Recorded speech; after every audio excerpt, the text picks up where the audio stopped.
La vie de l'hôte parasité est-elle menacée? Ces tumeurs restent le plus souvent bénignes. Elles pourront l'affaiblir, mais rarement le tuer.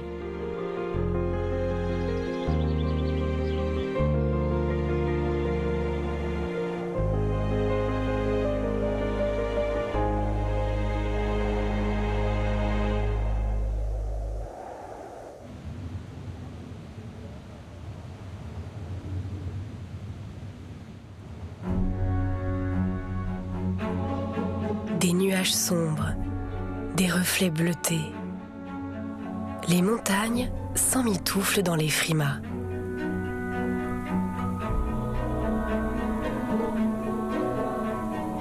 Les premiers flocons s'étalent, nonchalants.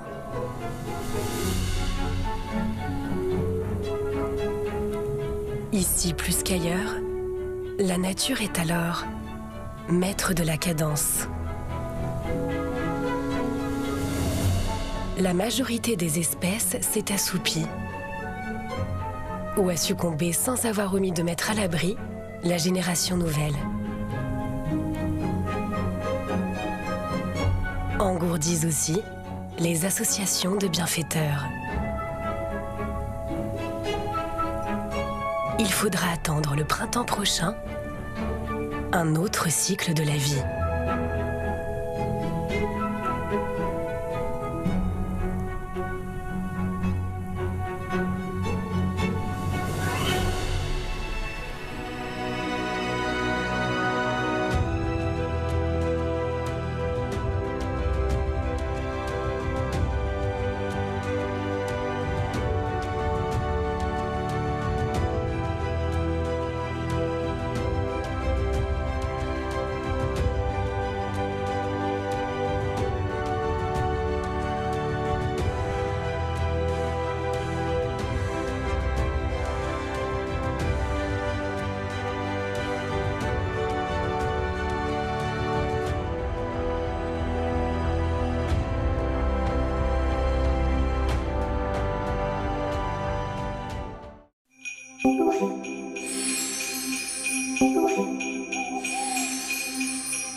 Des fourmis à tous les étages. Dans un instant, du sol jusqu'à la cime de la forêt guyanaise, visitez toutes sortes de fourmilières.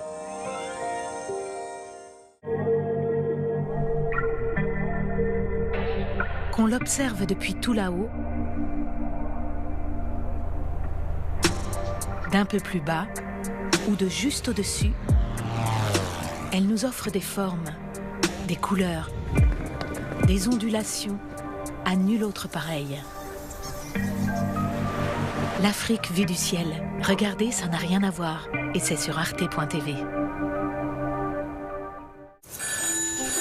Écoutez, monsieur Spivett, votre invention a remporté notre prestigieux prix Bird. Waouh! Un petit génie part pour une grande odyssée à travers l'Amérique, rêvée par Jean-Pierre Jeunet. D'où est-ce que tu viens? Allô? T.S.? Je m'appelle T.S. Spivett, j'ai 10 ans, bientôt 11. L'extravagant voyage du jeune et prodigieux T.S. Spivett, lundi à 20h55. Bienvenue au 42e Festival mondial du cirque de demain. Place aux jeunes pousses. Place à l'avenir. Découvrez les nouvelles tendances des arts du cirque.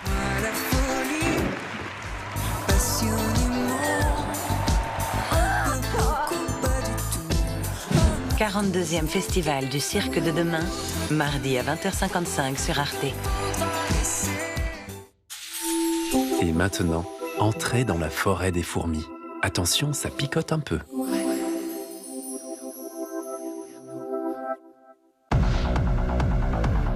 Prêt à regarder votre programme avec nouvelle corset électrique? Yes, of course.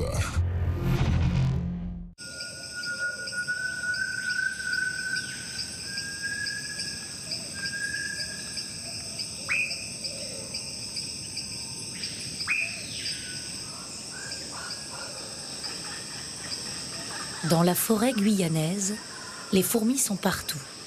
On en trouve plus de 900 espèces, de toutes les formes, de toutes les tailles.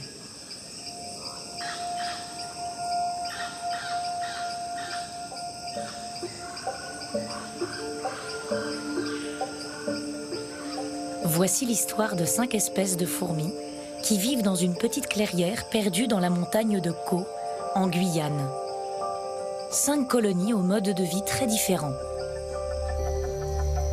Fourmiata, Essiton, Dacétone, Camponotus et Crématogaster occupent tous les étages de la clairière, du sol jusqu'à la cime des arbres.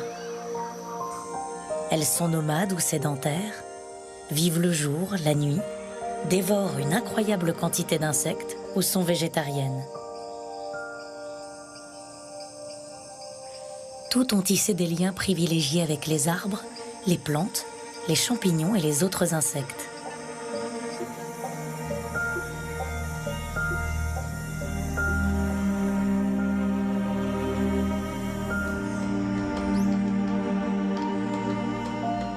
Jour après jour, dans cet enchevêtrement de vie végétale et animale, elles se croisent, se disputent la nourriture ou se frôlent dans l'indifférence, collaborent ou se battent pour leur territoire.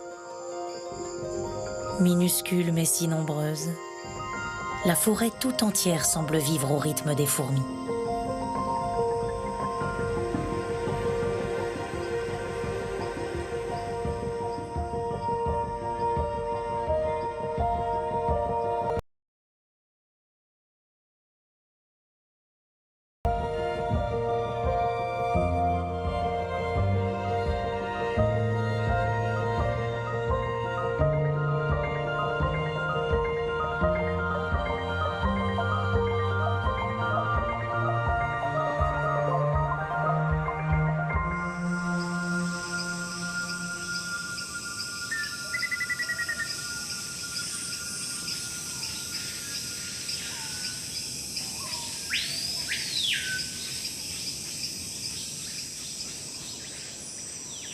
Le soleil se lève sur une clairière bordée de grands arbres. C'est ici, au plus profond de la forêt guyanaise, que cohabitent nos 5 espèces de fourmis. Des petits dômes de terre couvrent tout le sol de la clairière. Des pistes dégagées de toutes feuilles ou débris partent des entrées rondes et larges. Une immense fourmilière, celle des fourmis Atta, a pris possession du lieu.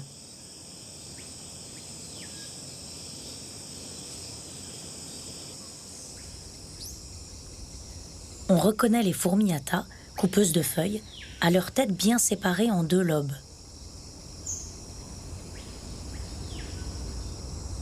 Elles vivent sous la terre. Pour se nourrir, elles cultivent un champignon dans un réseau de chambres et de galeries qui s'enfoncent sur plusieurs mètres dans le sol.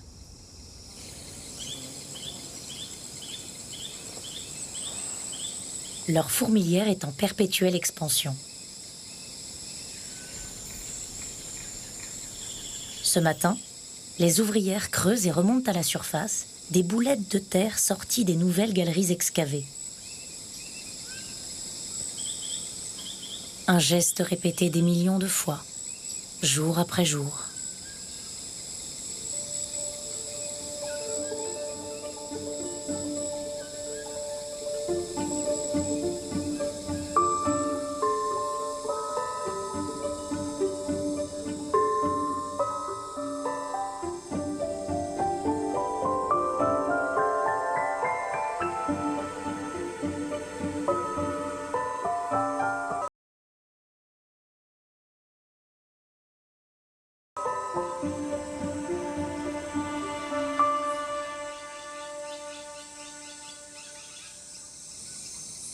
La colonie Atta, installée dans la clairière, abrite des centaines de milliers de fourmis.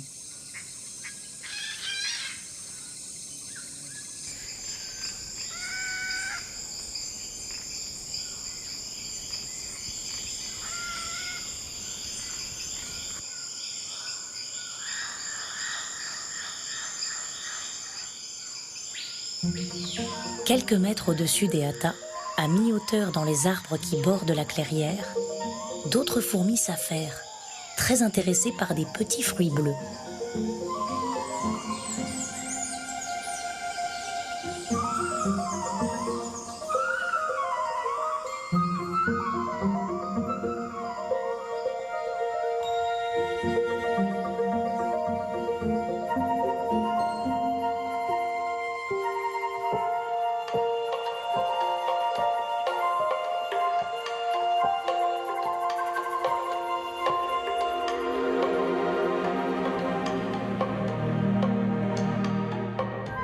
Toutes pattes et mandibules en action, les fourmis décortiquent et emportent diligemment graines et pulpes sucrées des fruits.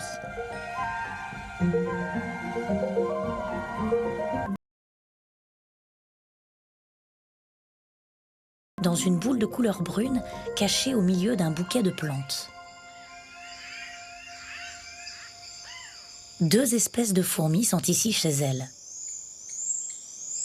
Les Camponotus, à l'abdomen rutilant, cohabitent avec des fourmis 5 fois plus petites qu'elles, les étincelantes Crématogastères.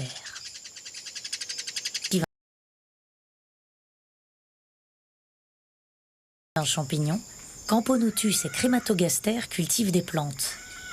Elles sont de véritables jardinières.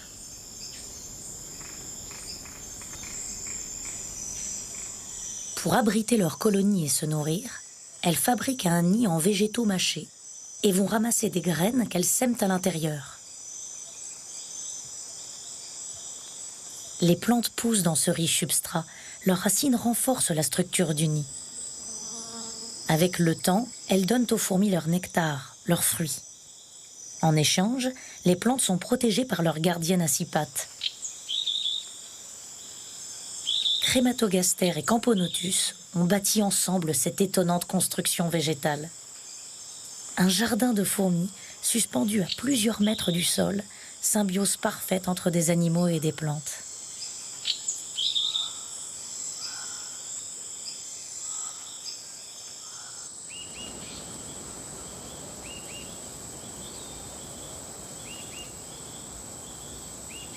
Dans la forêt tropicale humide, des colonies entières de fourmis vivent exclusivement dans les arbres.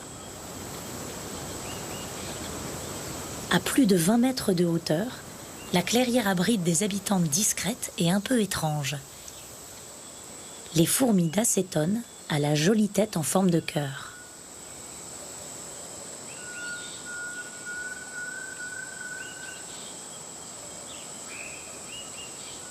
Les dacétones ne cultivent rien. Ce sont des chasseuses. Elles installent leurs fourmilières dans les cavités naturelles des troncs et des branches en hauteur. Leur colonie est immense. Le réseau des différents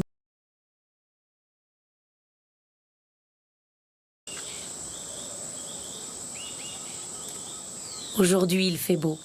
La circulation des ouvrières est intense sur tout ce territoire aérien.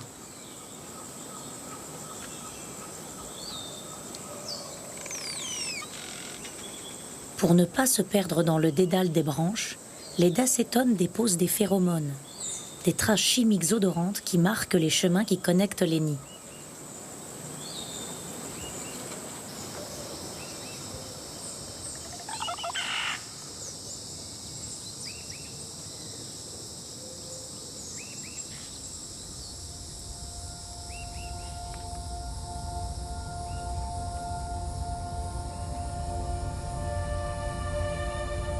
L'intérieur de la fourmilière est le lieu de la vie sociale. Dans les fins tunnels de bois qu'un arbre a bien voulu leur offrir, les dacétones s'effleurent dans la pénombre. Elles se nettoient mutuellement, vérifient que tout va bien chez la fourmi voisine. Échange d'informations, soins, ces attouchements tactiles et olfactifs entre les ouvrières sont l'élément fondamental de la vie d'une colonie de fourmis.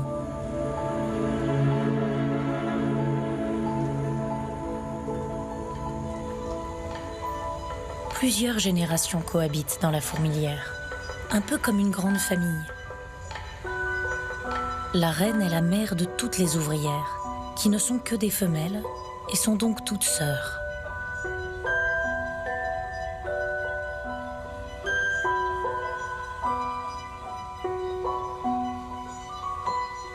Chez les dacétones, comme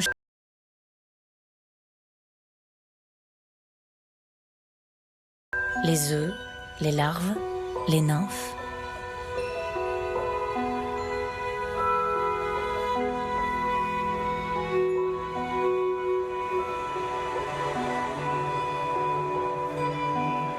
Une ouvrière nourrit une femelle ailée qui prendra son envol dans quelques heures peut-être pour fonder un autre nid.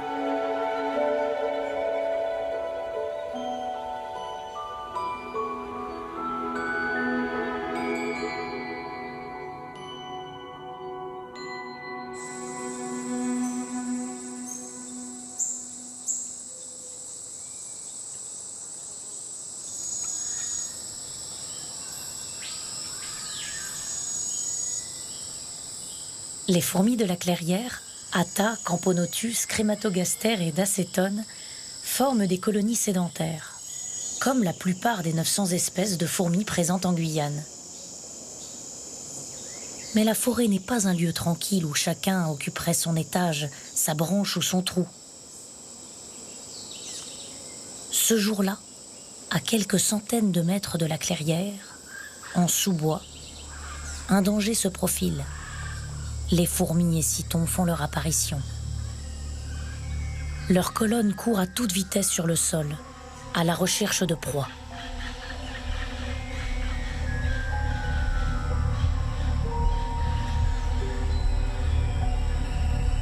Cette colonie de fourmis nomades et carnivores visite régulièrement les alentours de la clairière.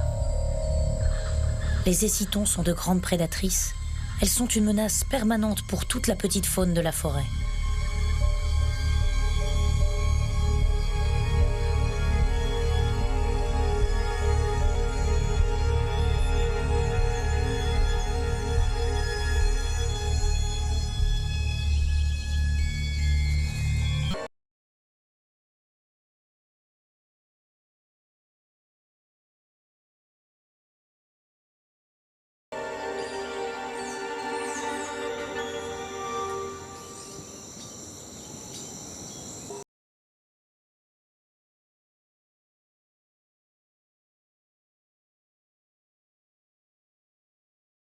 Elles déposent aussitôt des phéromones pour attirer leurs sœurs sur la piste qui mène jusqu'à la cible.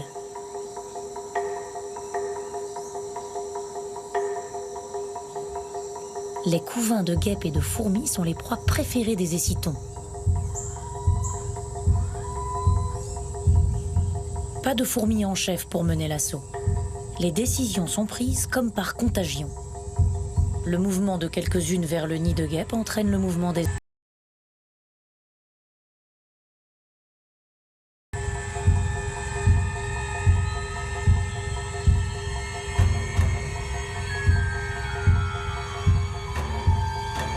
L'assaut est brutal. Les ouvrières et citons possèdent de puissantes mains.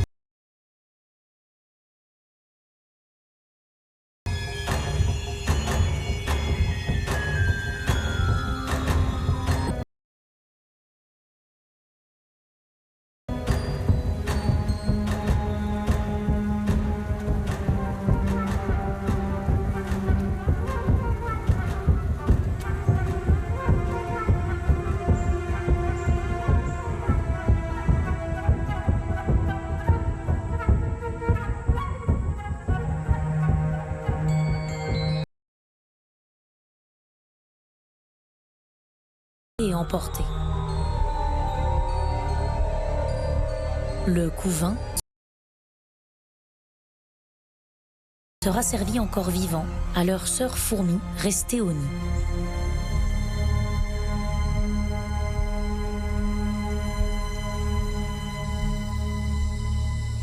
Pendant que des ouvrières repartent avec le butin, d'autres continuent leur razzia dans la forêt.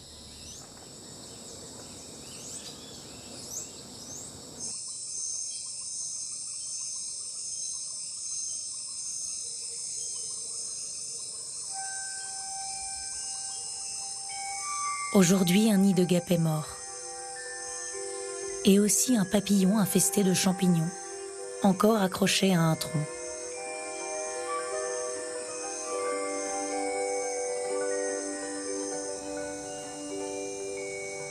Les fleurs écloses hier tombent et pourrissent aussitôt.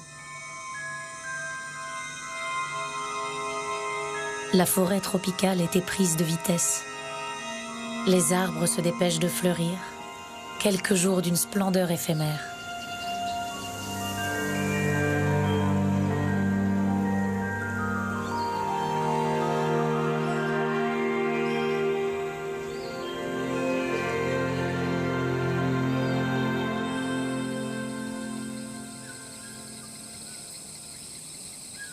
Sous les tropiques, le crépuscule est très court.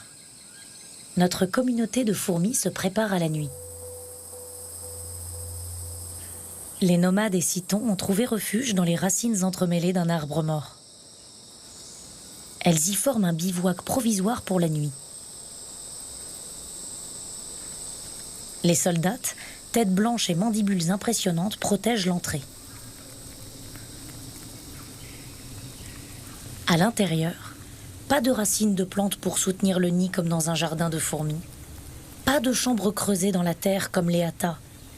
Les écitons elles-mêmes forment les murs, les couloirs, les salles de leur fourmilière.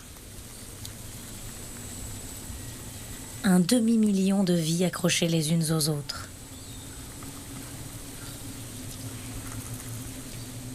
Caché au cœur de cette masse vibrante, ce qui est à protéger avant tout, leur reine et leurs jeunes sœurs encore sans défense.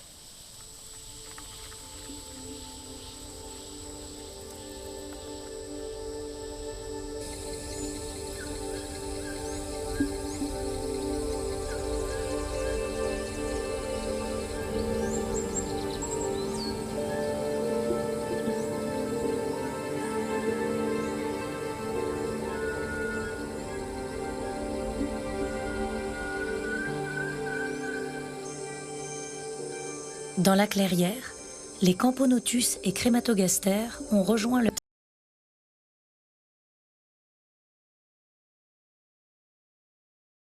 automne rôdent encore sur les branches. Les colonies de fourmis vivent à des rythmes différents. Le jour, la nuit. Dans la forêt, elles se partagent le temps. En contrebas, c'est l'heure où la fourmilière hâta s'agite.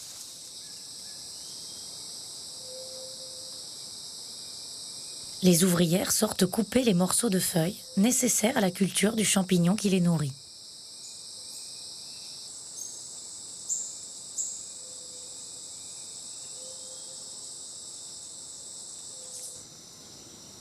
Les coupeuses de feuilles hâta montent à l'assaut des arbres. Une ascension à la force des pattes, parfois jusqu'à 30 mètres de hauteur.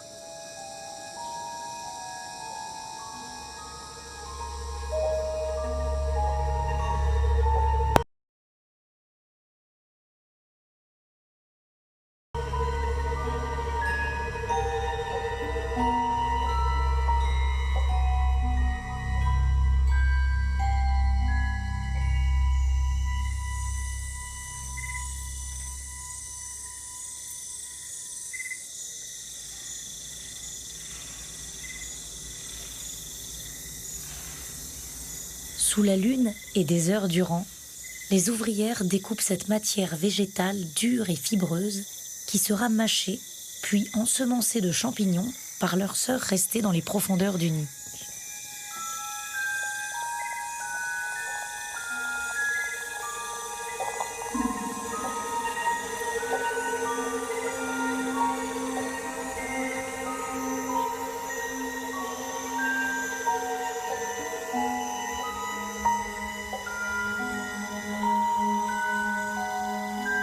Un travail d'équilibriste, là-haut dans la forêt.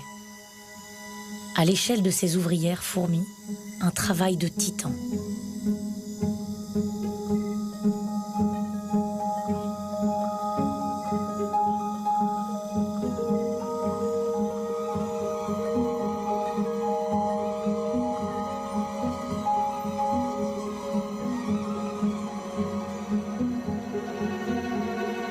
Chaque coupeuse redescend avec son trophée.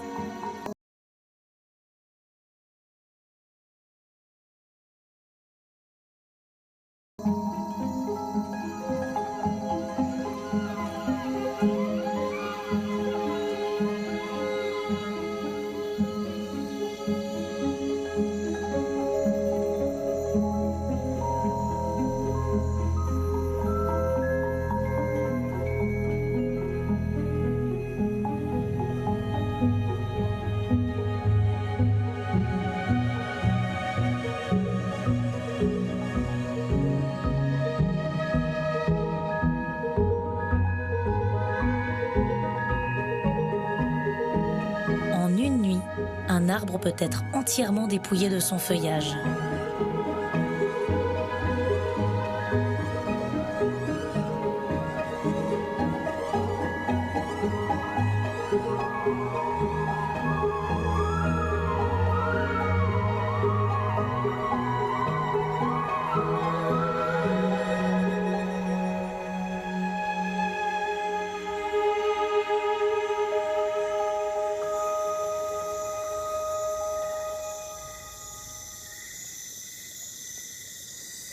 Si jour après jour, les chasses des fourmis nomades écitons modifient profondément les populations d'insectes forestiers, le pillage des feuilles par les hâtas, nuit après nuit, a de fortes répercussions sur la vie des arbres.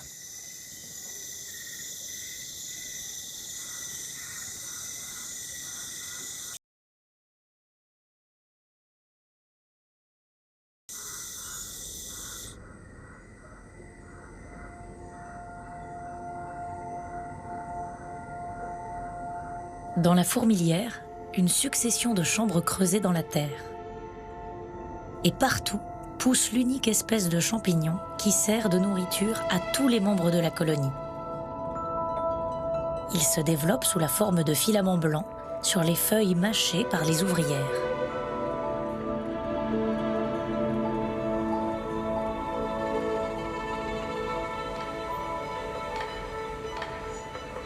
Les ancêtres des hâtas auraient commencé cette culture il y a 60 millions d'années. Au fil du temps, une relation symbiotique s'est tissée. Le champignon ne peut pousser qu'avec le concours des hâtas. Elles ne peuvent survivre sans le champignon.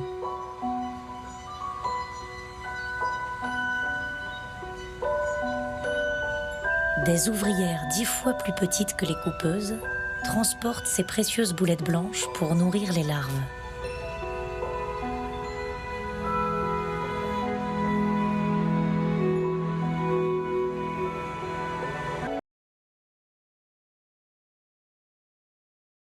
On n'entend rien de la forêt. Un autre monde.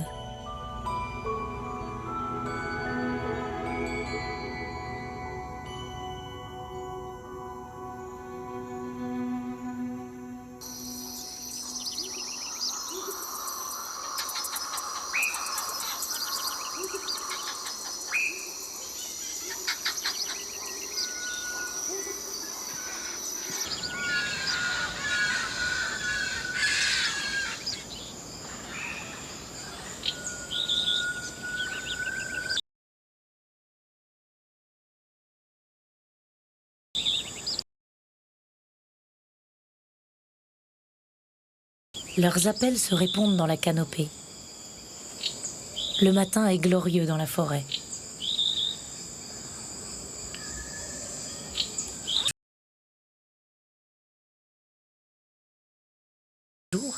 C'est un moment de grande activité. Chacun chasse, récolte, butine, fouine.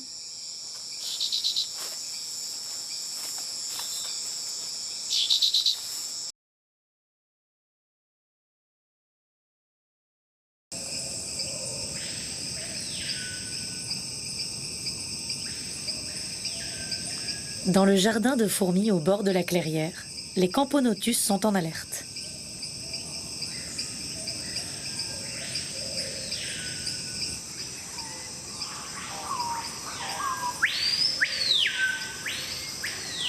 Quelques ouvrières hâtas se sont aventurées sur le tronc qui supporte le jardin.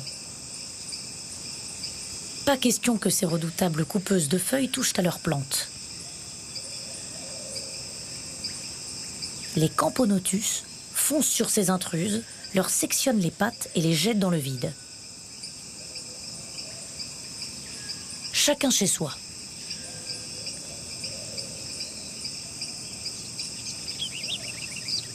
Il y a souvent ces petites escarmouches entre colonies voisines. Les plantes du jardin profitent pleinement de l'agressivité de leur jardinière. Protégées de tout herbivore ou destructeur de végétaux, elles sont en général en meilleure santé que leur alter ego dans la nature.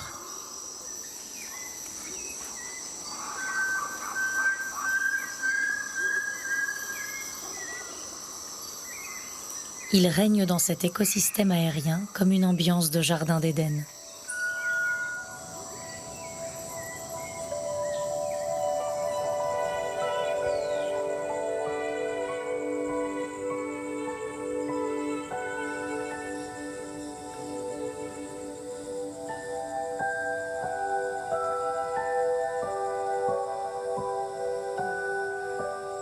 Une fourmi s'approche de sa sœur.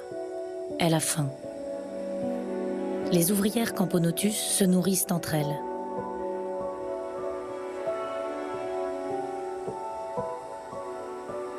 Certaines espèces de fourmis ont 2 estomacs, un personnel et un autre appelé estomac social, qui lui permet de stocker de la nourriture et de l'offrir à une autre fourmi.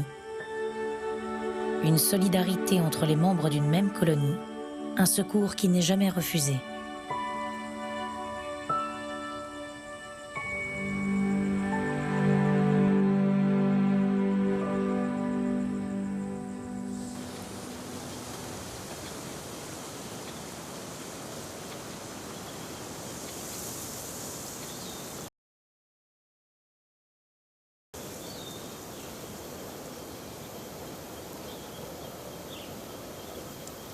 Pour les dacétones, les fourmis à la tête en forme de cœur, le matin est le moment de la collecte de nourriture.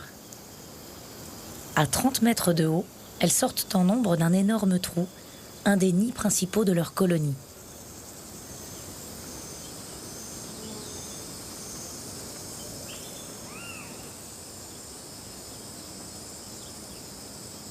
S'aventurer dans la forêt est dangereux.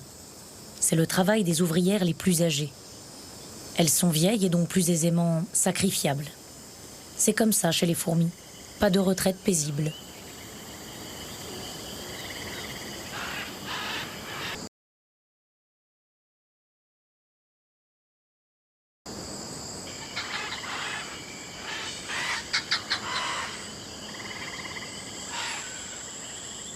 Leur zone de chasse s'étend sur tout le réseau de branches qui abritent les nids.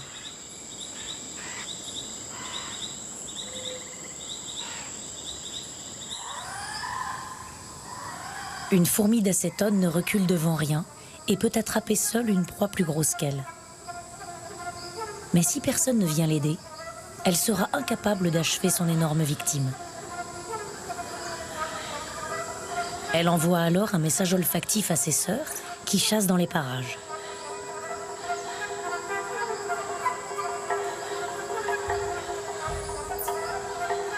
Une, puis 2. Les autres ouvrières viennent à la rescousse.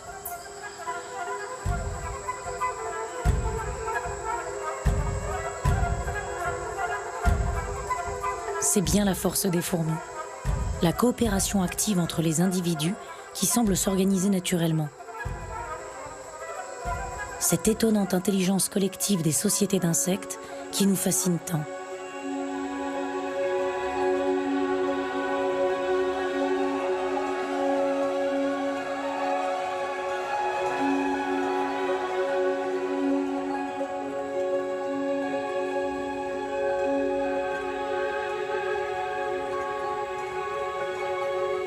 Aujourd'hui, une sauterelle ne verra pas le soleil de midi.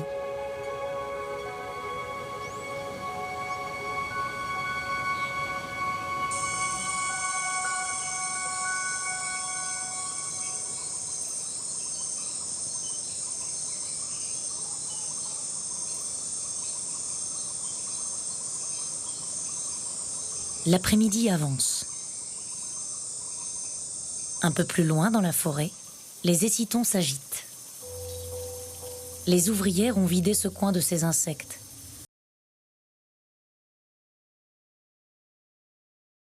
C'est leur condition de chasseuse nomade.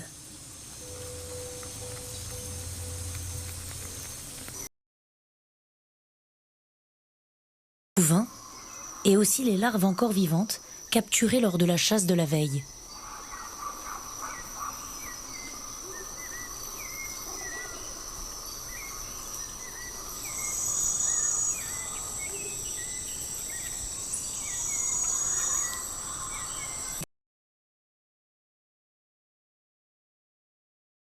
Des heures. 500 000 fourmis avancent en colonne dans la forêt et se rapprochent de la clairière.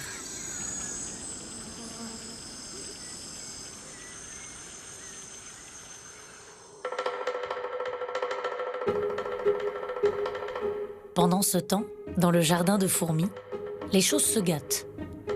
Les deux espèces jardinières connaissent quelques problèmes de cohabitation.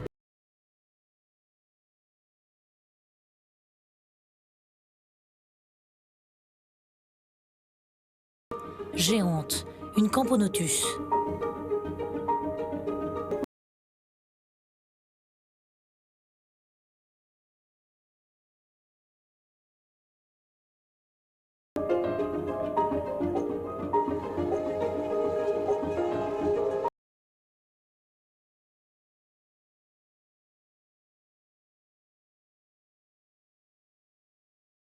Quelques limites à la bonne entente entre deux espèces de fourmis.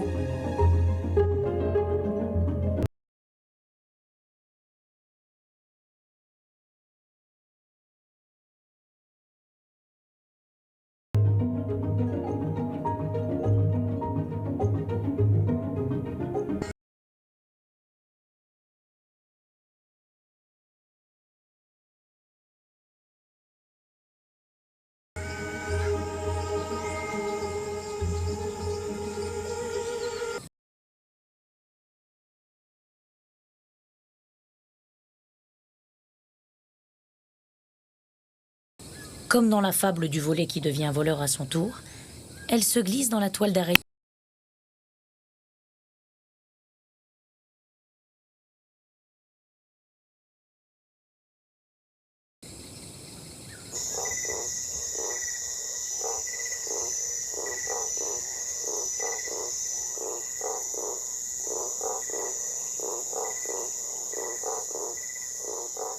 La nuit dans la forêt n'est pas plus silencieuse que le jour.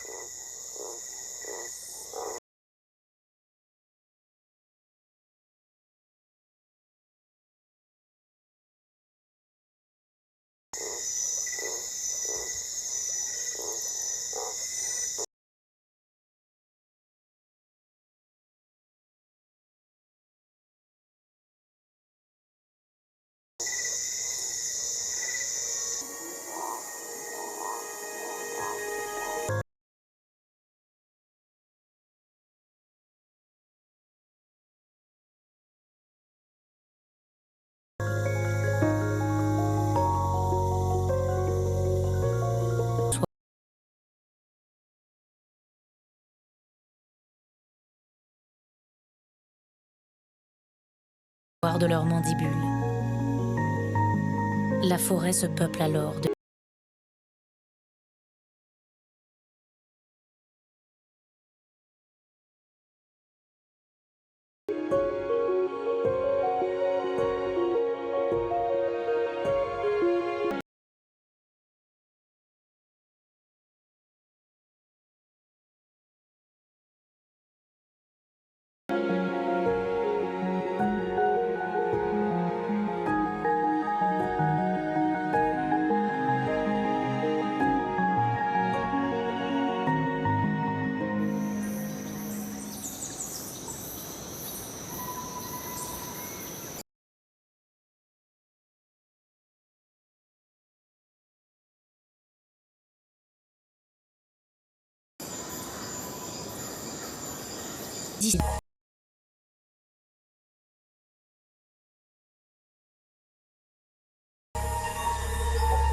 En sous-bois, les éclaireuses et citons sont déjà partis. La chasse recommence.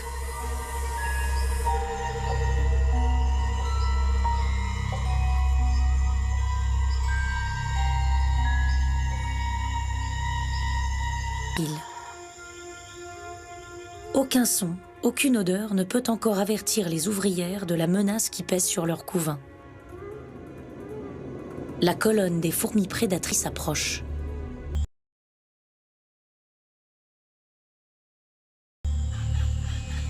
Elles ont cherché et fini par trouver. Les atta.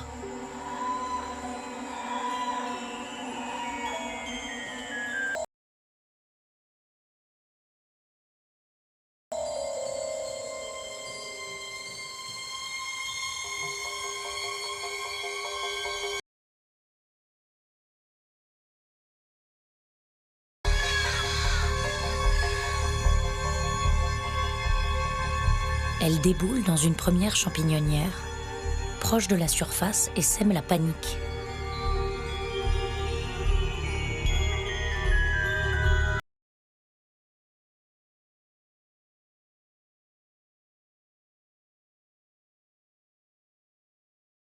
Blanches sont plus petites que les hâtas, mais très agressives. Les combats s'engagent.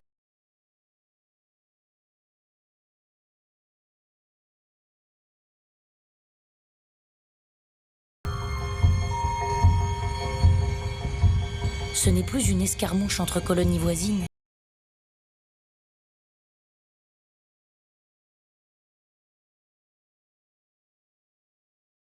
Poussés par la faim, les autres pour protéger la descendance de leur colonie.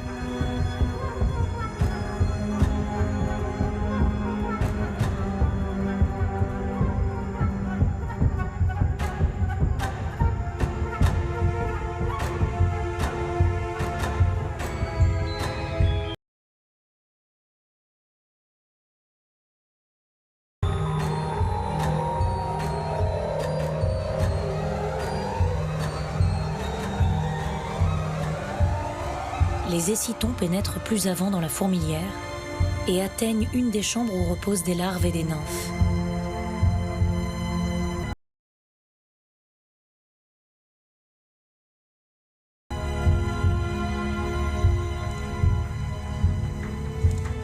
Les petites ouvrières hâtas font barrière avec leur corps et se battent à leur tour pour protéger leur cou.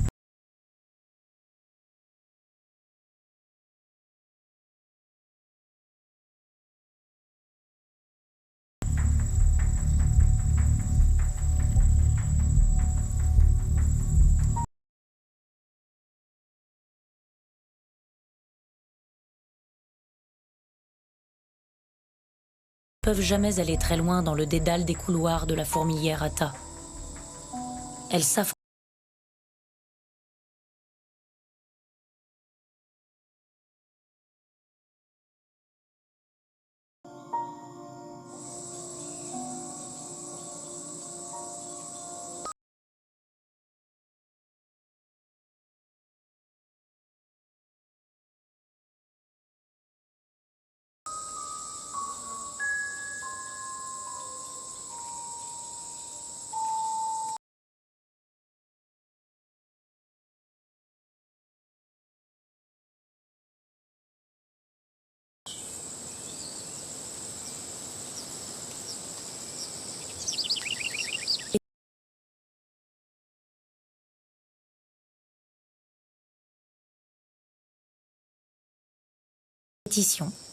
Elles pratiquent aussi l'entraide entre sœurs et la collaboration entre espèces.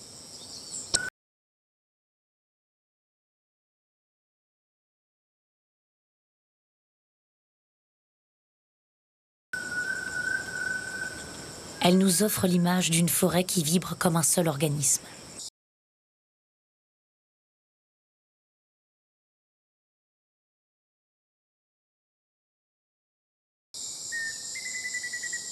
Le calme est revenu dans la clairière.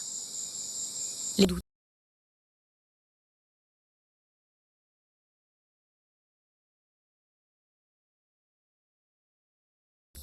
Mais nul ne peut dire quand. Se met ici quelques désordres.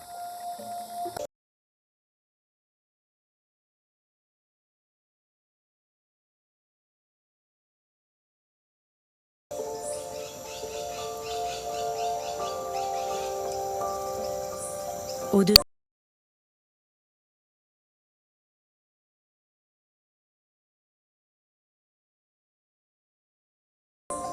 Une libellule ne verra pas ce soir le coucher du soleil.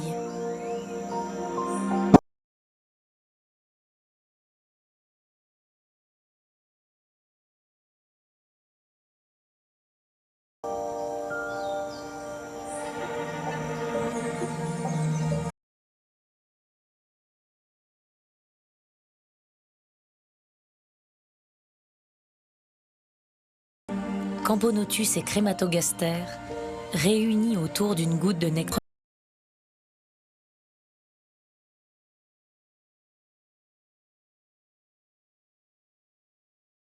Les proies carnées, elles partagent toujours pacifiquement les nourritures sucrées.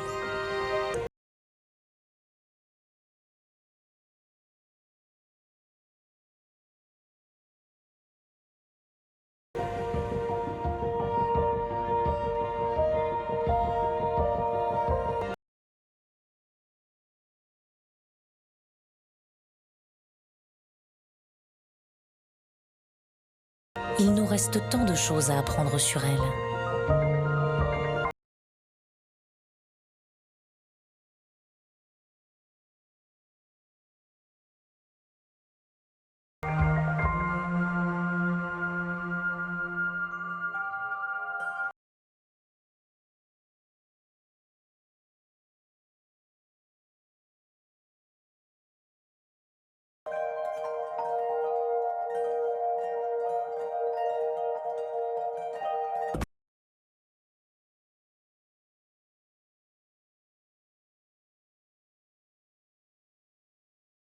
Programme avec nouvelle Corsa électrique. Yes, of course. Parmi les grands mythes, il est celui d'un amour impossible, celui d'Orphée pour la belle Eurydice. Dans un instant.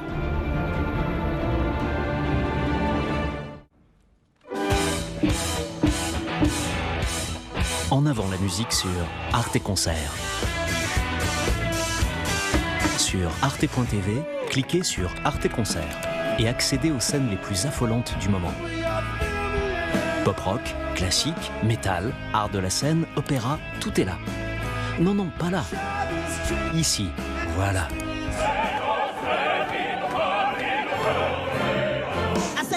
C'est simple. À vous les rockstars, les festivals, les nouveaux talents à suivre de près. Les lives directement accessibles et les performances à ne pas manquer.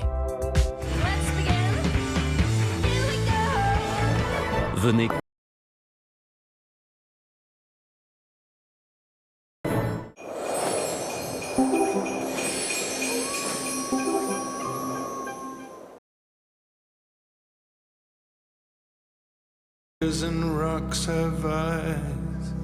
Sur les hauts plateaux tibétains,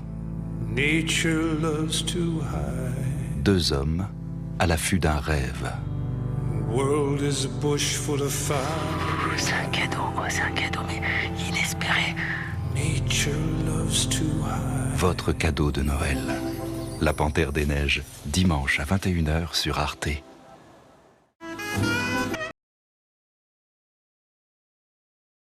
Mais... Si toi t'es d'accord, je crois que je vais faire un petit tour dehors.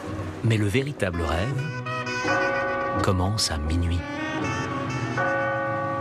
Si je te disais que j'étais avec Hemingway et Fitzgerald et Cole Porter et... Je dirais que tu as une tumeur au cerveau.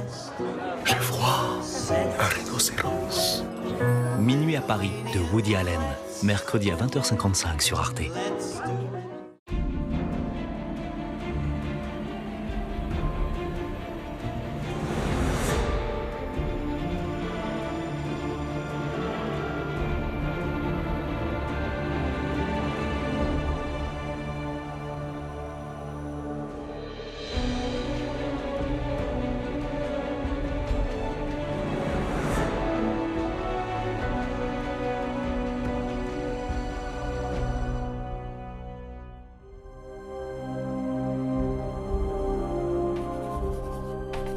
Il était une fois un musicien.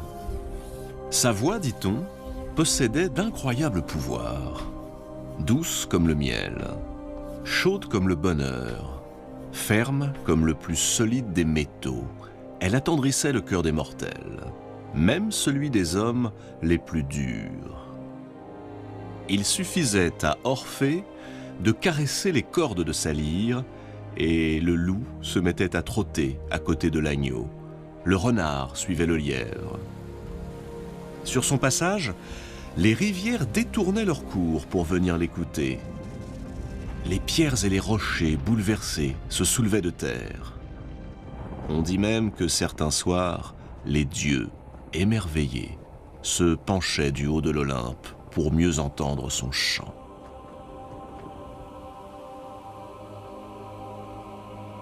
Pourtant, Orphée n'est pas tout à fait un dieu. Disons un demi-dieu. Il est le fils de la muse Calliope, muse de la poésie et de l'éloquence, certes, mais aussi d'un homme mortel, le roi de Thrace, Euagre. À sa naissance, Apollon, dieu de la lumière, protecteur des poètes, vient déposer une lyre au pied de son berceau. Pas n'importe quelle lyre, une lyre magique, ensorceleuse, dotée de 9 cordes. 9, en hommage aux 9 muses. Un geste suffisant pour qu'une rumeur se mette à courir sur le compte du nouveau-né.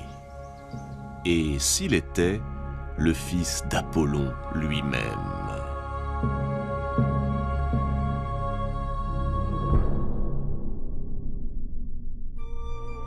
Orphée grandit, veillée par les muses. Ce sont elles, ensemble réunies, qui vont apprendre à l'enfant à jouer, à écrire, à composer, à chanter. Orphée apprend vite. Encore enfant, il fait danser jusqu'aux arbres des forêts primitives. Les très vieux chênes de Grèce s'en souviennent encore, et certains d'entre eux sont restés figés dans leur dernière danse. Ce chant irrésistible célèbre la naissance du monde, l'origine des dieux et des hommes. Il arrache l'humanité à sa part animale pour la conduire vers une vie plus douce, plus civilisée. Orphée grandit, et avec lui, son talent.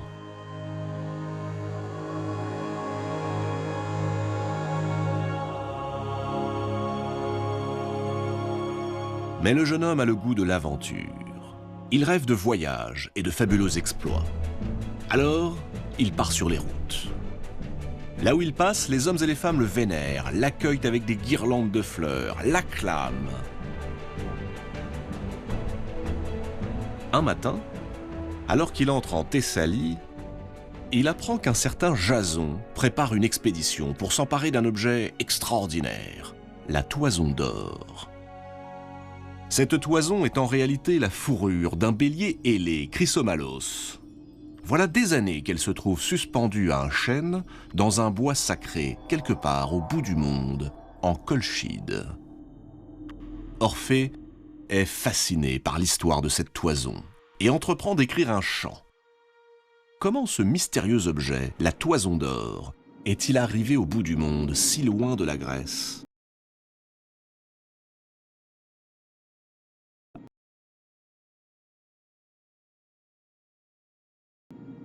C'est par la faute d'un banal conflit familial, apprend-il. Un frère et une sœur, Phrixos et Hélé, étaient en proie à la vindicte de leur belle-mère. L'affreuse marâtre, jalouse de ses enfants d'un premier lit, avait décidé de s'en débarrasser en les faisant immoler par leur propre père. Pour lui échapper, les deux enfants, Phrixos et Hélé,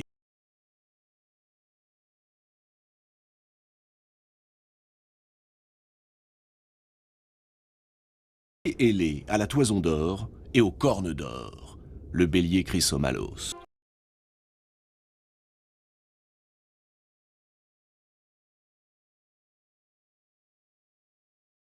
Hélé, bien trop curieuse, se pencha un peu trop.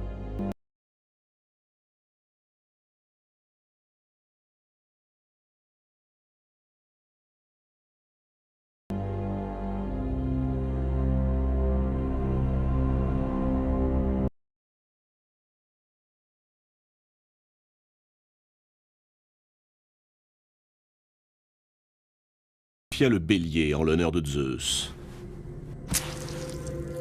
Et il accrocha la toison d'or à un chêne sacré. Carbonise quiconque ose s'approcher.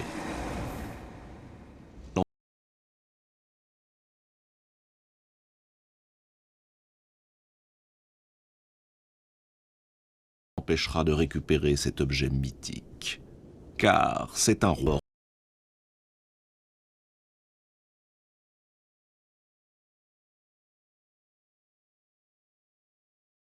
Un trône. Il sait que tous ceux qui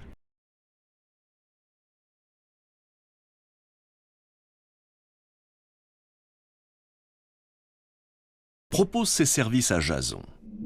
Jason hésite. À quoi?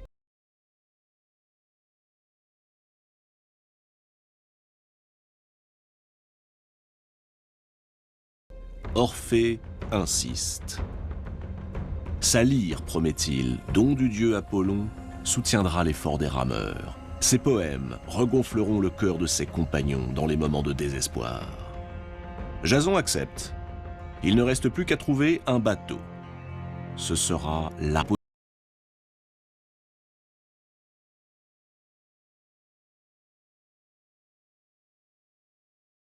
de l'élite des héros et des princes, venus de toute la Grèce pour prendre part à la grande...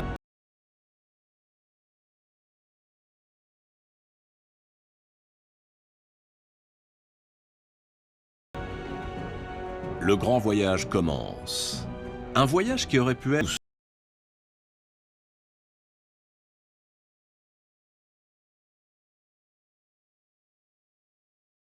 ont conservé en mémoire le rôle du musicien prodige.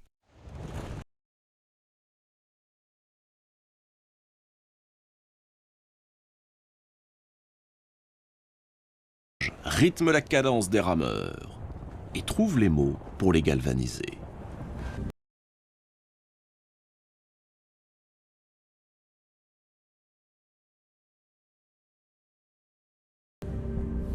Il charme le terrible dragon, gardien de la toison d'or.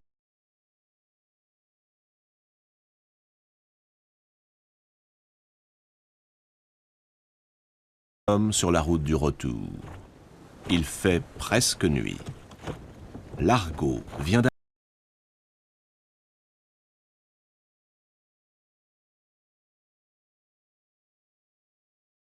magnifique, sublime, surgit de l'eau. Elle commence par nager langoureusement.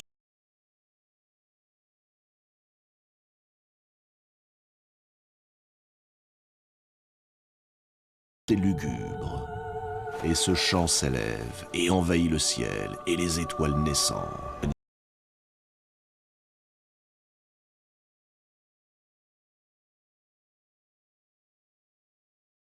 Il y a créatures. Ce sont les sirènes.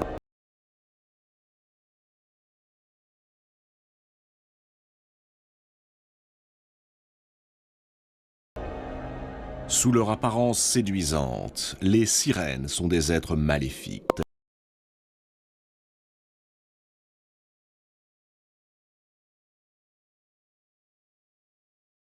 De poursuivre leur route.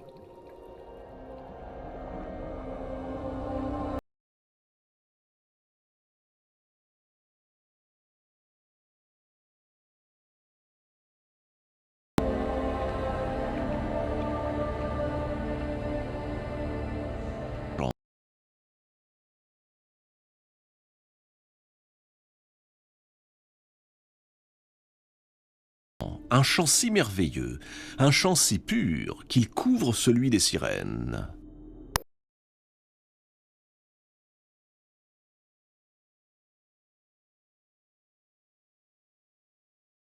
L'Argo est sauvé.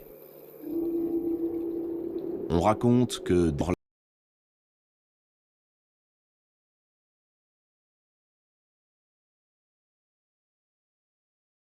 là, quelques générations plus tard, lorsque Ulysse croisa dans les parages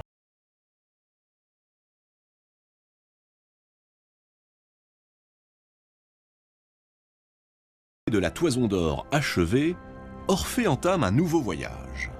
Il part pour l'Égypte, où il est accueilli par les divinités, sans pour autant renier celle de l'Olympe.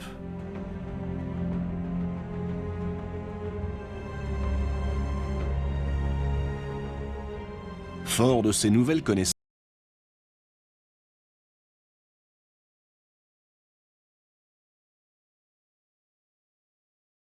de viande. Pour les dieux, cette recommandation est une véritable provocation. Avait condamné l'espèce humaine à manger de la viande pour survivre. Prométhée avait assujetti l'humanité à la faim et à la mort.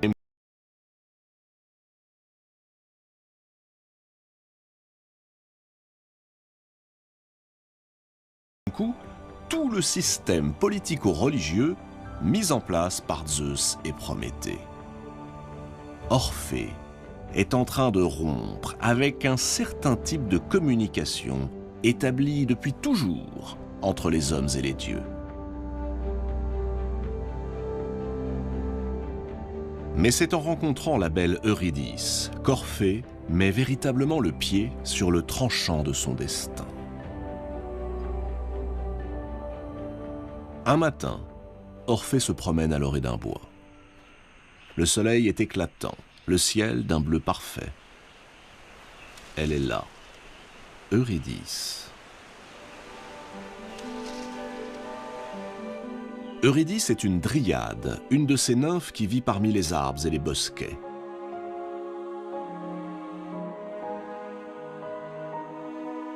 Orphée, qui jusque-là était resté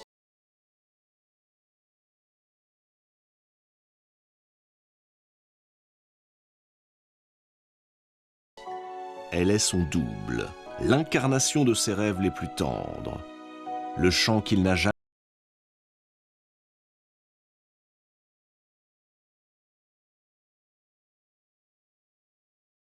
accepte. Vient le jour.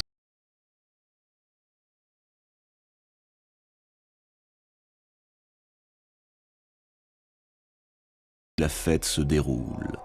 Un événement très étrange se produit. Un événement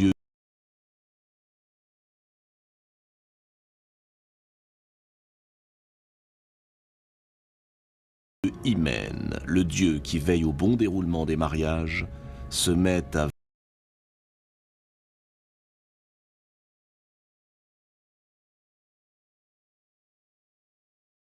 présage.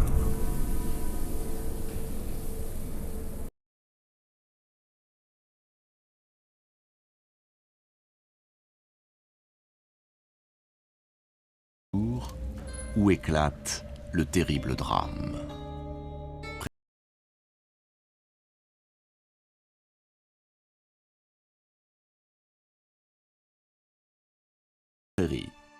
Le temps est au bonheur et à l'insouciance. Eurydice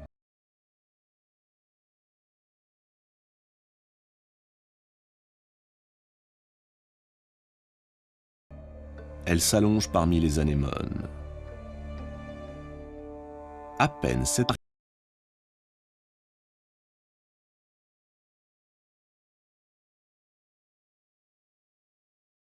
tristée. Il est tout de suite ébloui par la beauté d'Eurydice. Il fait quelques pas, se penche sur elle pour mieux la contempler. Au moment où il tente de l'enlacer, Eurydice s'éveille et pousse un cri. Prise de panique, elle se redresse et s'enfuit à travers champs. Elle court. Et dans sa course folle, elle ne voit pas le serpent qui rampe sur son chemin. Vif comme l'éclair, le reptile bondit et la mort à la cheville. Eurydice chancelle et s'effondre dans les hautes herbes. Lorsqu'Orphée la retrouve, Eurydice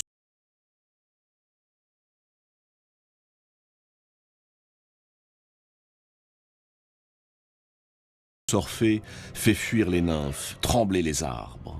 Fou de désespoir,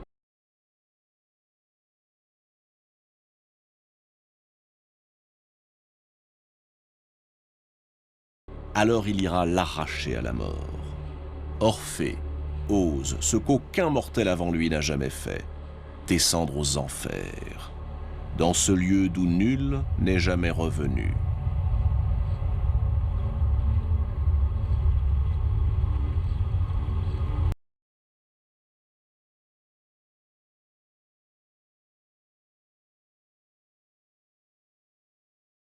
Lugubre, il franchit des plaines infectes, chargées de fumerolles.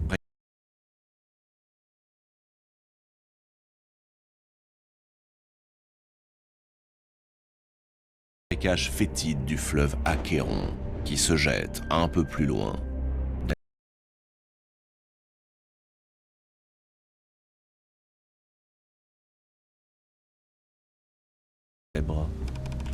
Orphée voit venir à lui le radeau du vieux Charon.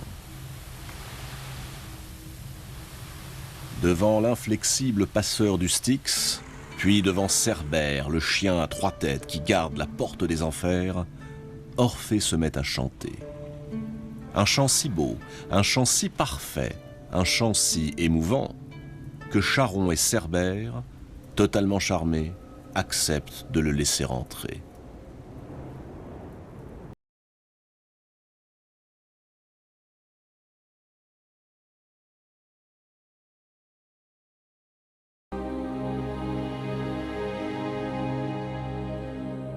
Le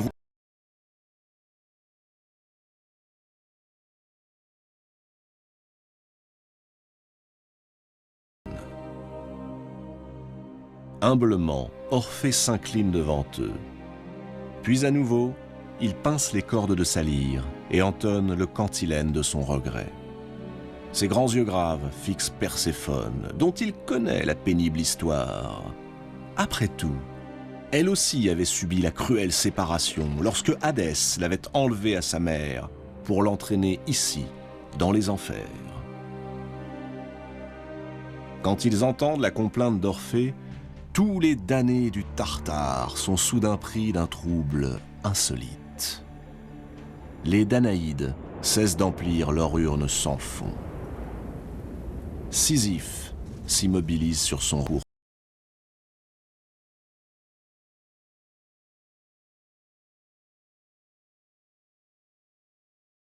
infinie.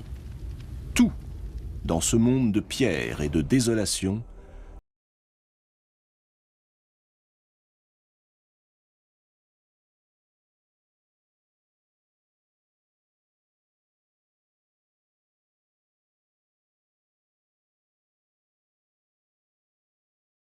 semble pénétré par le chant du poète. Hadès et Perséphone eux-mêmes sont émus aux larmes. Soit, déclare Hadès, tu peux reprendre Eurydice, mais à une condition qui est la loi de ce royaume. Tu devras précéder ton épouse sur les 3 chemins qui mènent à la surface et ne jamais te retourner pour la regarder. Jamais. Pas avant d'avoir atteint la lumière du soleil. Orphée, fou de joie, accepte. Et c'est là que tout va basculer. Orphée reprend le chemin qu'il a emprunté. Il marche. Quelques pas derrière lui se tient désormais Eurydice. Il marche et ne se retourne pas. L'un derrière l'autre, à travers un silence que ne trouble aucun bruit, Orphée et Eurydice cheminent. Sur un sentier abrupt et semé d'éboulis, ils grimpent, ils enjambent des vides béants. Noyés dans un épais brouillard, ils épousent les courbes de précipices effrayants.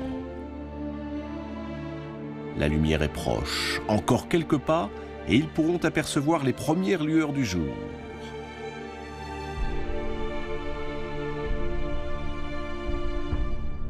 Et à ce moment précis, alors qu'il touche au but, Orphée se retourne et plonge ses yeux dans ceux d'Eurydice. Aussitôt,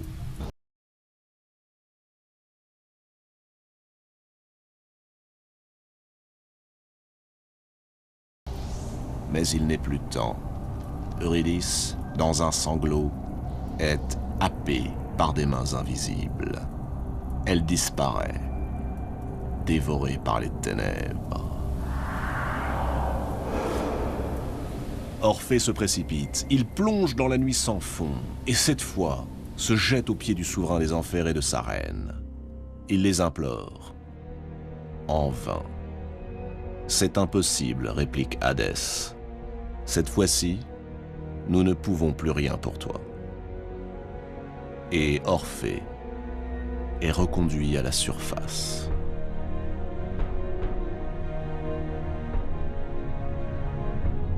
Par quelle folie Orphée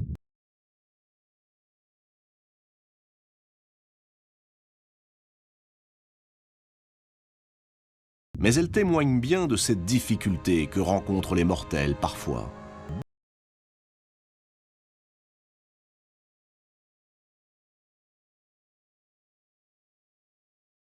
Banal, anodin, que la tentation du vertige l'emporte et renverse tout sur son passage.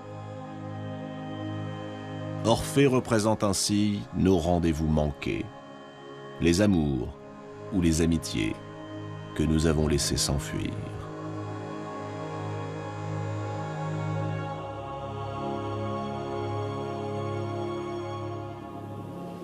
Lorsqu'il revient du monde souterrain, Orphée, le lumineux Orphée, musicien de génie, poète inégalé, ressemble à un spectre. Il est inconsolable. Il décide de s'exiler du monde et de vivre en ermite pour le restant de ses jours.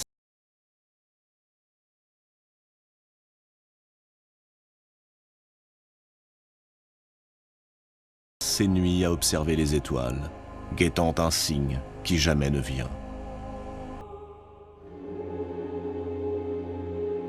Un jour, parce qu'il refusait de chanter et de danser avec elle, les Ménades, les exubérantes suivantes du cortège de Dionysos, s'emparèrent de lui.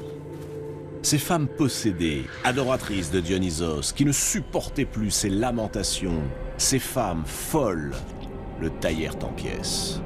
Ivres de rage, les Ménades coupèrent la tête d'Orphée avant de la jeter dans le grand fleuve.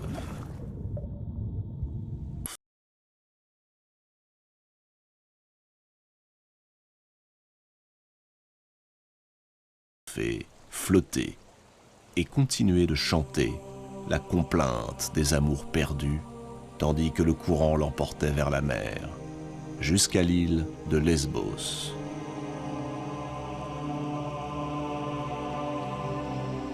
En apprenant la mort d'Orphée, les animaux au fond des bois se mirent à pleurer. Les oiseaux, affligés, cessèrent de chanter. Les grands chênes et les puissants tilleuls perdirent leur feuillage et prirent le deuil.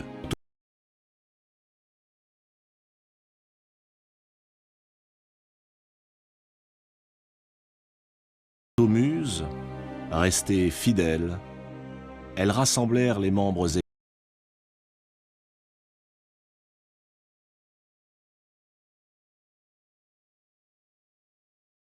Zeus la prit, la fixa près de lui, au beau milieu du ciel étoilé, afin que soit honorée la mémoire de cet amant malheureux, et pour qu'il assure à jamais l'harmonie de l'univers. De l'instrument magique d'Orphée, où s'incarnent encore son âme et son esprit, est née une constellation.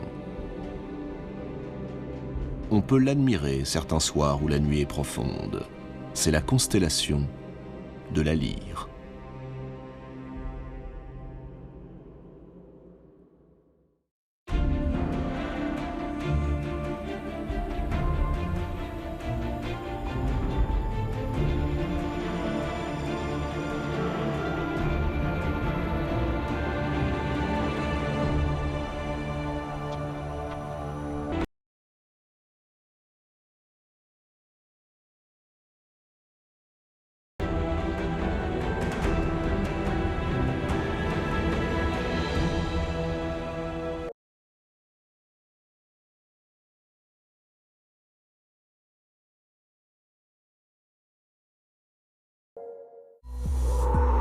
Découvrez la vie des Européens dans toute leur diversité. Arte Regard.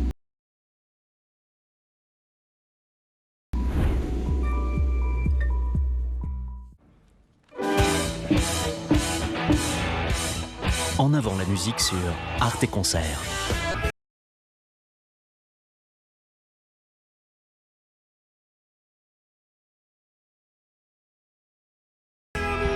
Pop rock, classique, métal, art de la scène, opéra, tout est là. C'est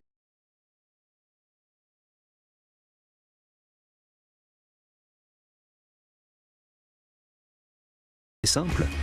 À vous les rockstars, les festivals, les nouveaux talents à suivre de près.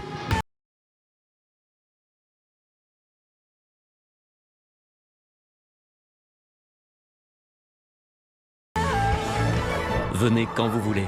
Arte Concert, c'est ouvert tout le temps sur arte.tv.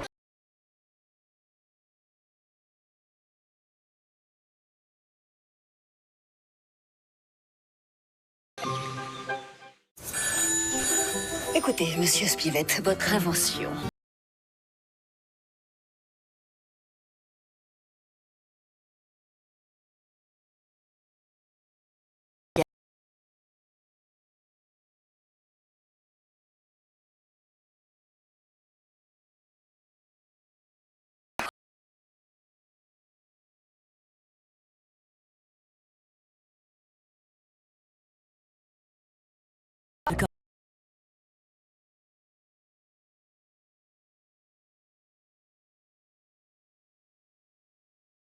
Corset électrique. Yes, of course. Fadia.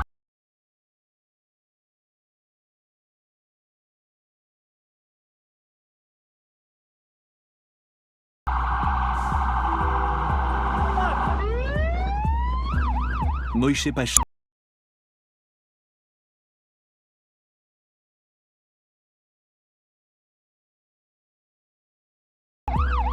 Tous les deux sauvent des vies.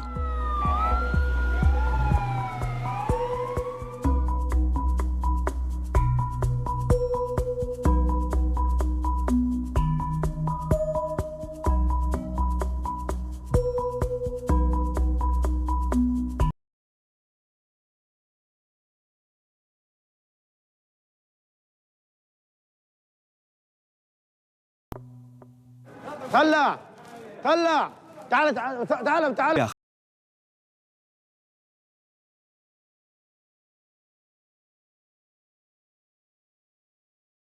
Khan Younis, dans le sud de la bande de Gaza.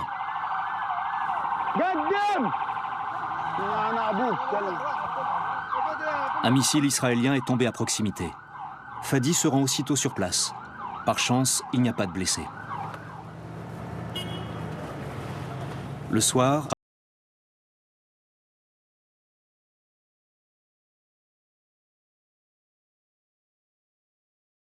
travail quotidien de Fadi. On va la mettre là. Retire le matelas, Eslam. Elle en a déjà un. Voilà. Suis-nous.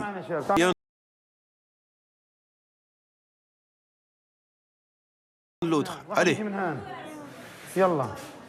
Oh, ma jambe, ma jambe! Tiens, ici. Ici, ici.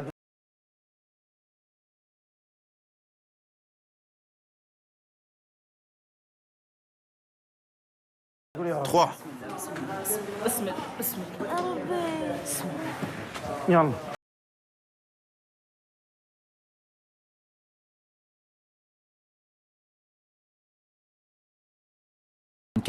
Il ne dort qu'entre deux interventions.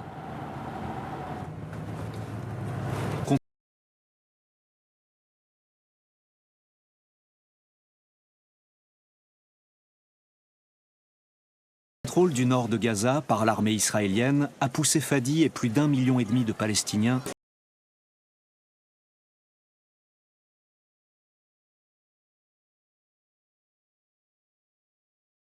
Sa famille, comme des dizaines d'autres personnes, sont actuellement hébergées par son beau-père.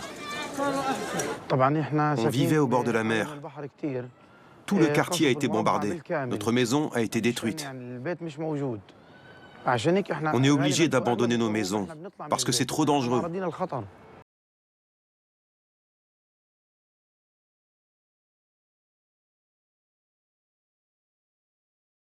Chez moi depuis le début de la guerre. Pas une seule fois.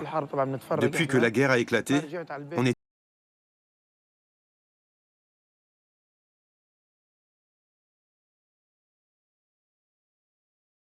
Mais depuis, plus rien. Pareil pour ma sœur. On est tous...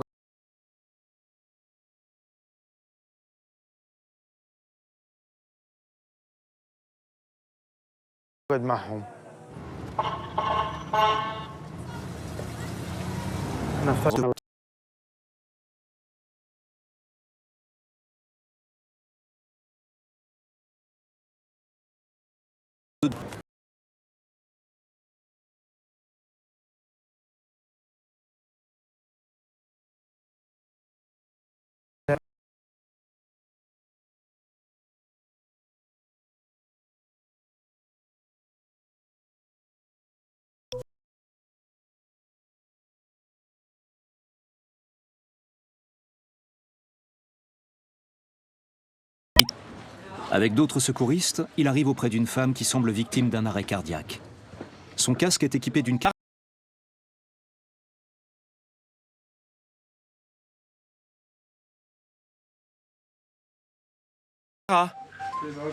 Qu'est-ce qui s'est passé?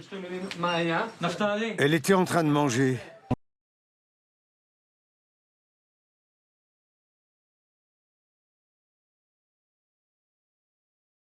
Le a été retiré et elle respire normalement.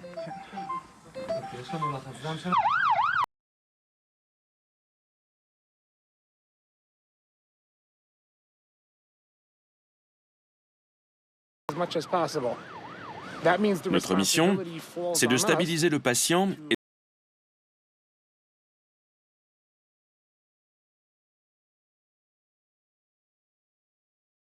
un autre appel d'urgence. Un homme a trébuché sur le trottoir et saigne.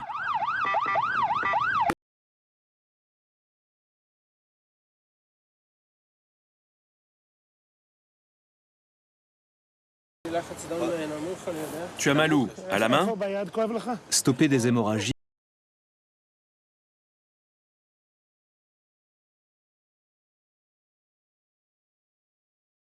Une balle.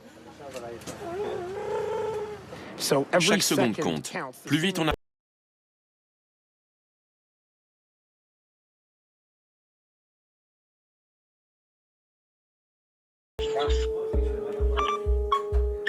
Bonne route, triple 83. Toi aussi.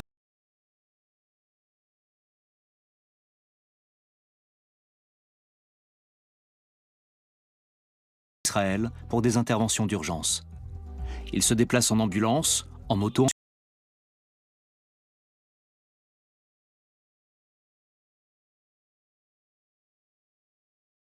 Une attaque sur les zones frontalières d'Israël, tuant plus de 1200 hommes, femmes et enfants.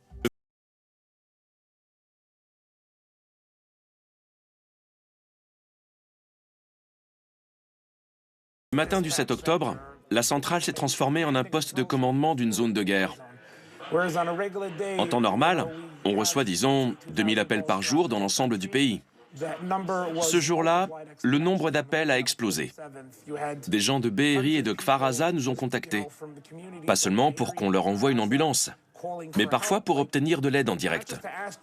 Une petite fille dont le père avait eu les 2 mains sectionnées voulait savoir comment stopper l'hémorragie.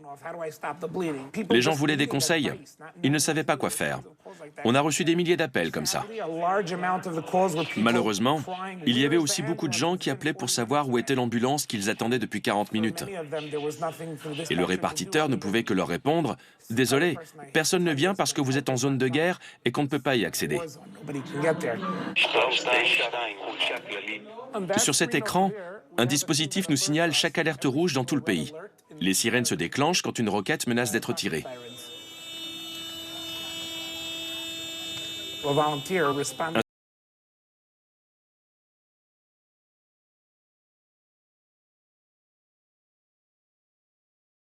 Escalier. 3 personnes ont été tuées. Plus de 10 autres ont été blessés. Quand je dis blessés,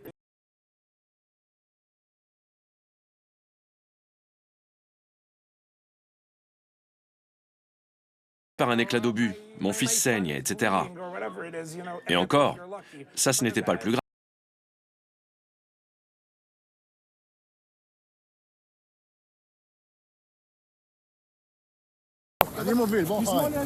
Lorsque Moïse entend les appels au secours, il se précipite dans les villes frontalières de la...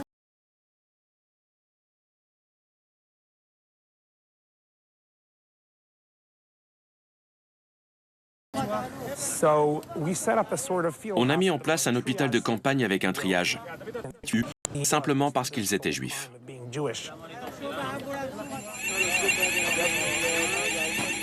En tant que secouriste opérateur,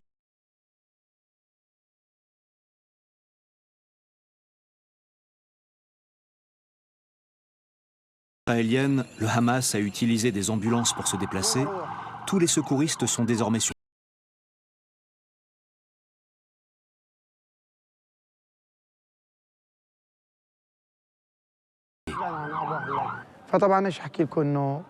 Ils ont déshabillé mon frère devant moi, l'ont brutalisé, lui ont bandé les yeux et l'ont mis dans un char. C'était il y a 13 jours et je n'ai toujours aucune nouvelle de lui. Ni la Croix-Rouge, ni les ONG de défense des droits de l'homme n'ont su me dire s'il allait bien, s'il était mort ou vivant, s'il était en train d'être interrogé. Je ne sais rien.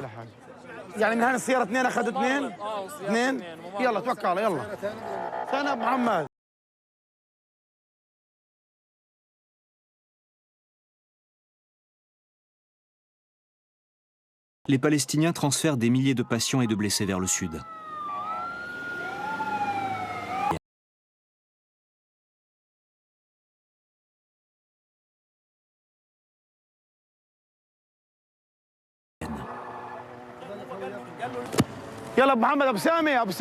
Il explique aux blessés que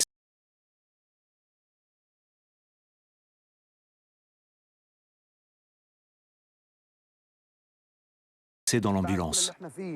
Il supplie qu'on les transporte dans un hôpital et non dans un dispensaire improvisé.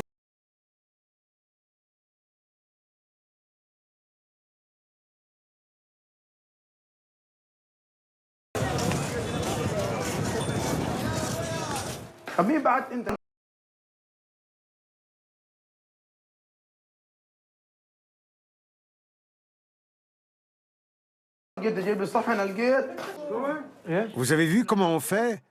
Prenez-en.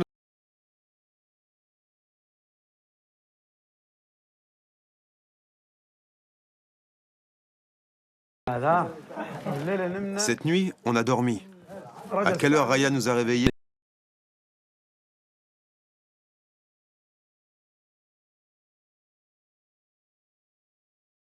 C'est 10 litres. Il avait un pneu crevé.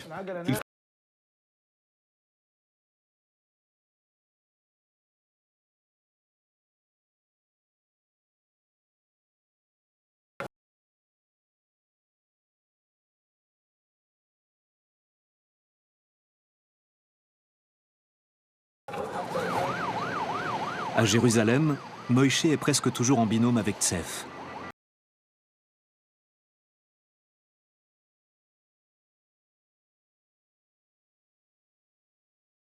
La bouteille d'oxygène est pleine.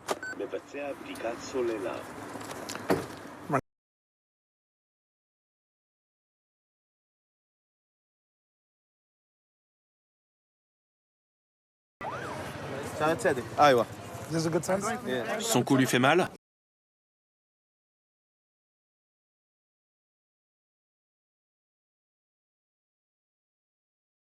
L'airbag.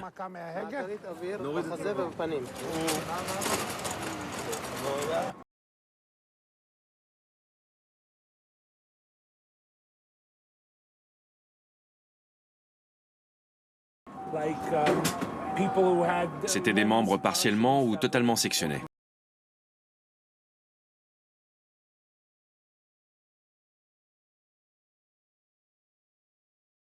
Qu'on leur avait fait un garrot.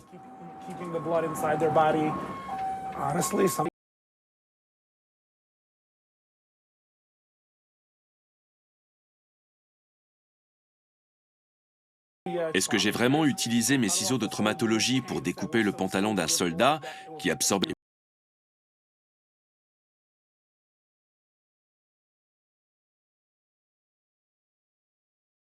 Puis on cligne des yeux et on réalise que c'est bien réel.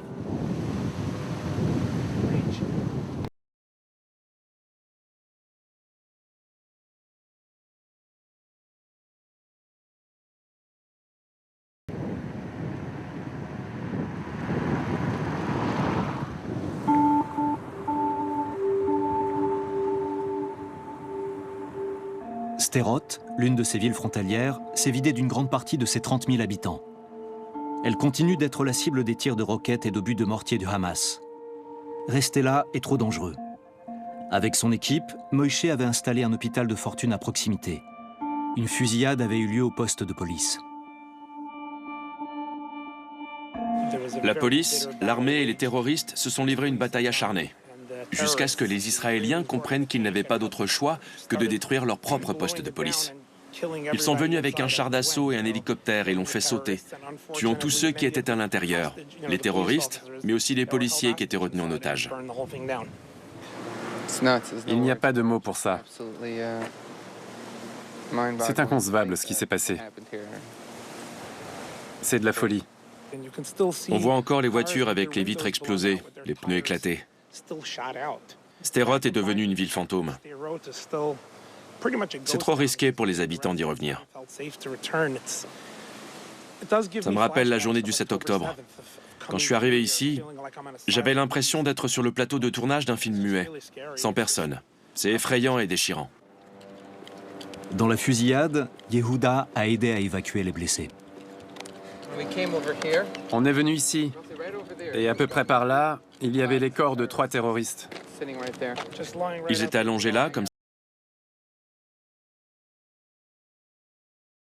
Et Yehuda se rendent ensuite au kibbutz de Kfar Aza, détruit par l'attaque du Hamas. Ils soignaient les blessés du 7 octobre non loin. C'est une zone de guerre. Le Hamas a pilonné la zone avec des tirs de roquettes et de mortiers. Les 2 hommes portent des gilets pare-balles et des casques. Il y avait des effets personnels éparpillés partout. Une roue de vélo, un balai. La veille, on s'en était servi pour balayer le sol, sans se douter de rien.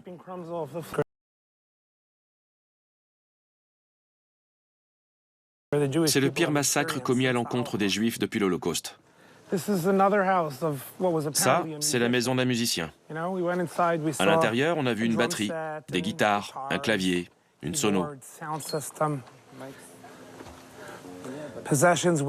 Des objets qui attendent que leurs propriétaires reviennent s'en servir, les aimer. En train de mixer une chanson, composer un nouveau morceau pour le publier. Et le lendemain matin,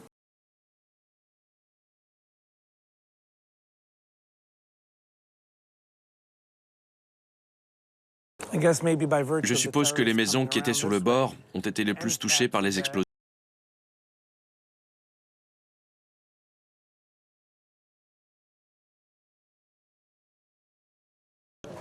On voit encore l'évier de la cuisine. Tous ces décombres.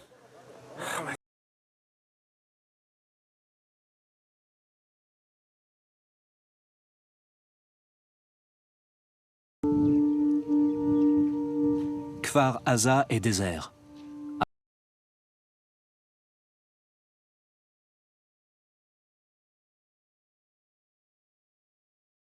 Localisé ailleurs en Israël.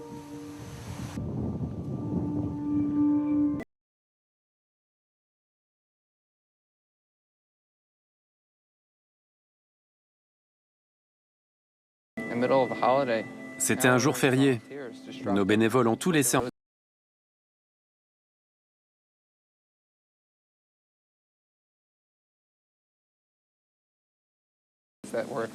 Alors qu'en face, le but, c'était de tuer.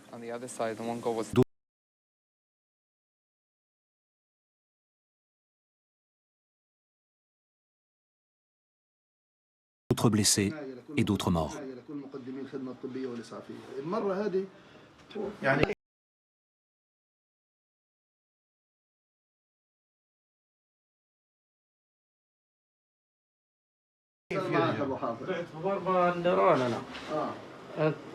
J'ai transporté un blessé dans un état critique depuis l'hôpital de l'amitié turco-palestinienne. Puis je me suis rendu à l'hôpital Al-Shifa à 2 h du matin. J'ai roulé au milieu des tirs et des flammes. Il y avait des explosions juste à côté de l'ambulance.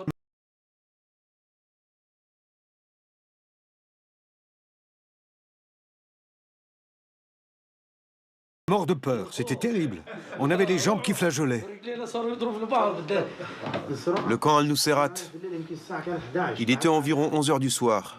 Ils nous avaient envoyés dans un bâtiment de 4 étages où se trouvaient une quarantaine de personnes par étage. Elles avaient été évacuées de Beth Laya et Tel Alawa.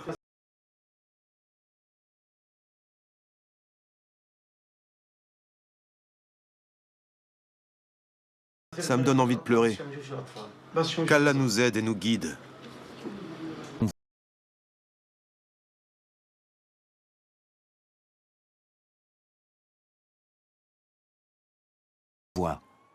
Entre les combats qui continuent et les barrages routiers, les ambulances venant du nord de Gaza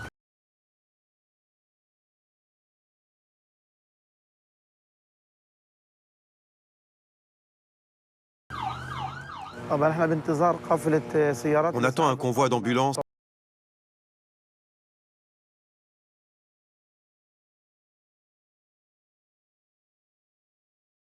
C'est le deuxième jour d'affilée qu'on transfère des blessés. Le nombre d'ambulances n'est pas suffisant pour...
Ils les ont tous...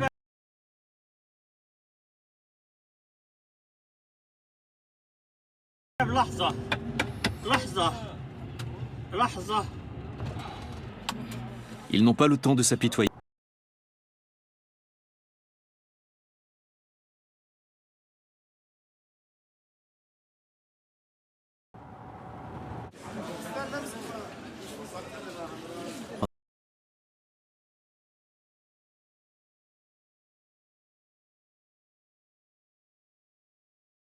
En attendant, on improvise un hôpital dans l'école voisine.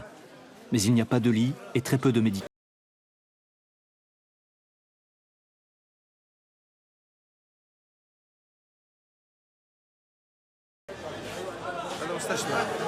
Vous vous appelez comment?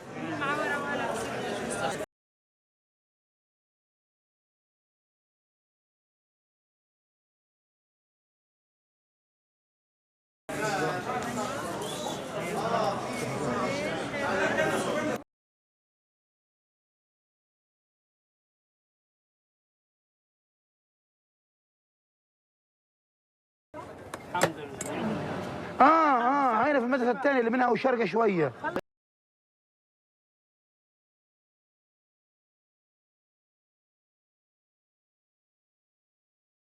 Ils cherchent une salle de classe pour l'y installer. Il n'y a pas de lit.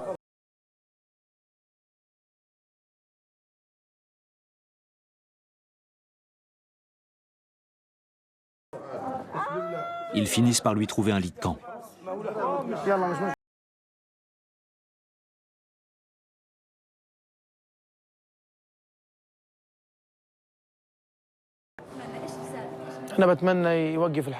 J'espère que cette guerre et ces effusions de sang vont bientôt s'arrêter. J'espère aussi que les personnes déplacées pourront rentrer chez elles. Parce que pour l'instant, on vit dans des camps de réfugiés.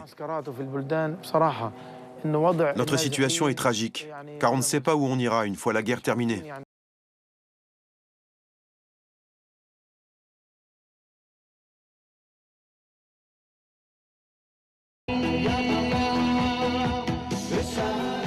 Au quartier général de Jérusalem.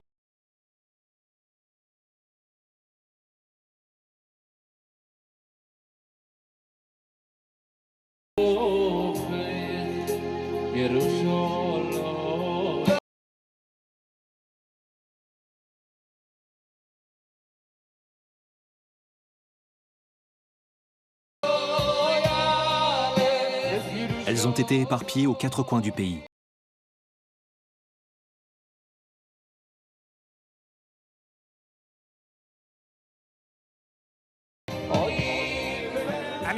Je sais que ce n'est pas comme à la maison. Mais ça fait quoi d'être à Jérusalem? Travailler avec United Hatzalah, ce n'est pas seulement aider les malades ou les blessés, c'est aussi empêcher les gens d'être malades ou blessés. On aide les gens parce qu'on est comme eux. Ils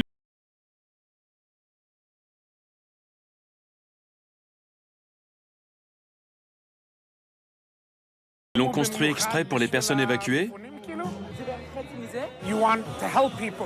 On veut aider les gens en détresse à aller mieux. Si je vois quelqu'un qui traverse une mauvaise passe, je fais mon possible pour améliorer un peu la situation.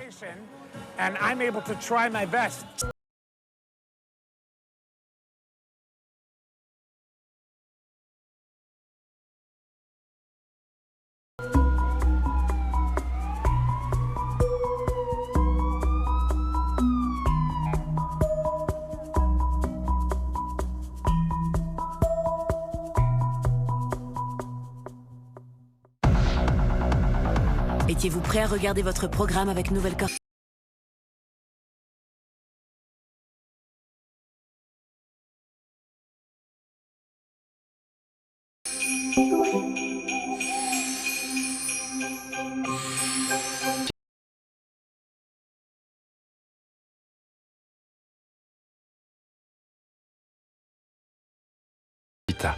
Un homme amoureux de Diane Curis dans un instant.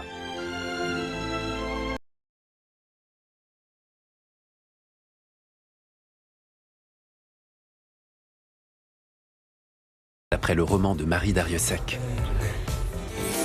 22h45, les malaises.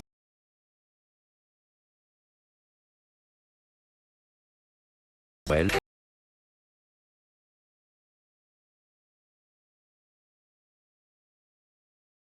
Ça suffit. Vous troublez la paix du village et vous distillez la colère dans la tête des gens. Nous n'avons rien fait d'autre que souffler du verre.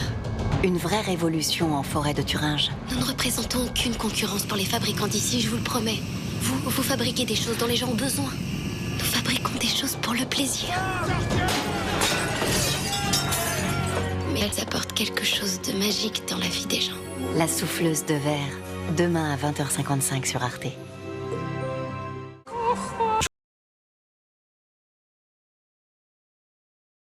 Jean-Paul Gaultier.